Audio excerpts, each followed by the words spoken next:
L'autre jour, j'étais assise dans le tram et on est passé devant un arbre qui était là seul au milieu du béton et d'un mauve époustouflant, d'une présence généreuse.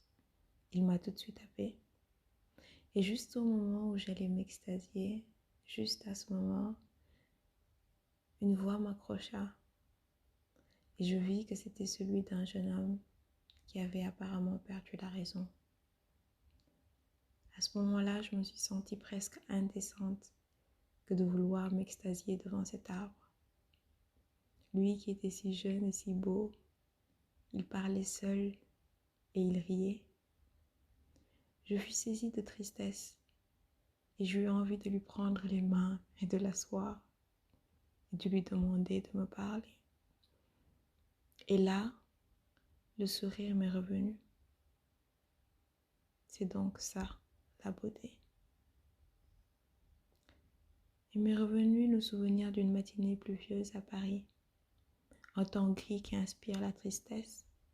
J'étais sortie et j'ai vu là un tas d'hommes noirs dehors, sans lieu pour s'abriter sûrement. Pas grand-chose à manger sûrement, se détruisant, ne sachant peut-être pas faire mieux. Je me souviens avoir été triste toute cette journée. Je me souviens m'être inquiétée pour leur honneur.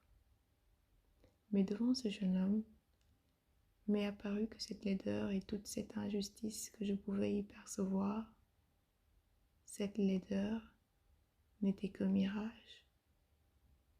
Et puis il y a ce jeune homme en fauteuil roulant dans le tram. Juste avant qu'il ne descende, on a échangé un regard. Et je pense que mon sourire, ajouté à sa timidité apparente, l'ont affolé. Et il n'a pas su manœuvrer son fauteuil.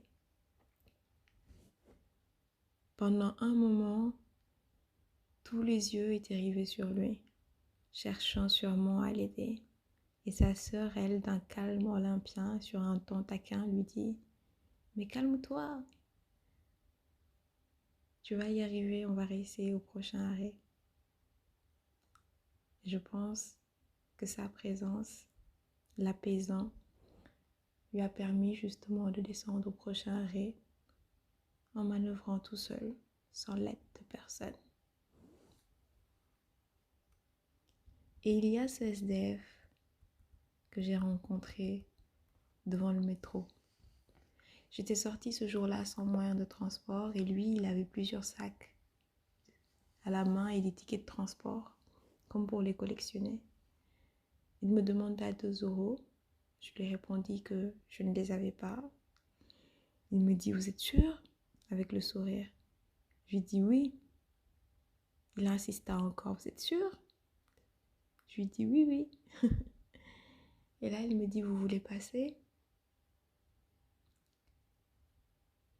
J'ai dit oui, mais dans la surprise et totalement curieuse de voir ce qui allait se passer. Il ouvrit pour moi le portillon. Et à ce moment-là, j'eus presque le souffle coupé. C'est donc ça, la beauté. Il va sans dire que ce monde peut sembler désespérant. Entre les hommes qui s'entretuent, les injustices, les famines, les gens qui n'ont pas où dormir, ceux qui se nourrissent de criquets, les enfants qui ont la peau sur les os. Mais en réalité, tout cela n'est que prétexte à l'invitation à la beauté. En réalité, la laideur, c'est celui d'un cœur mort qui ne ressent plus rien devant la souffrance. La vraie laideur, c'est ce visage qui se détourne du nécessiteux.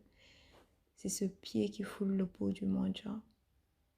C'est le désespoir quand on attend à offrir et quand on est responsable de cette terre. Il y a certes de la beauté dans la pauvreté, mais encore plus dans la main tendue.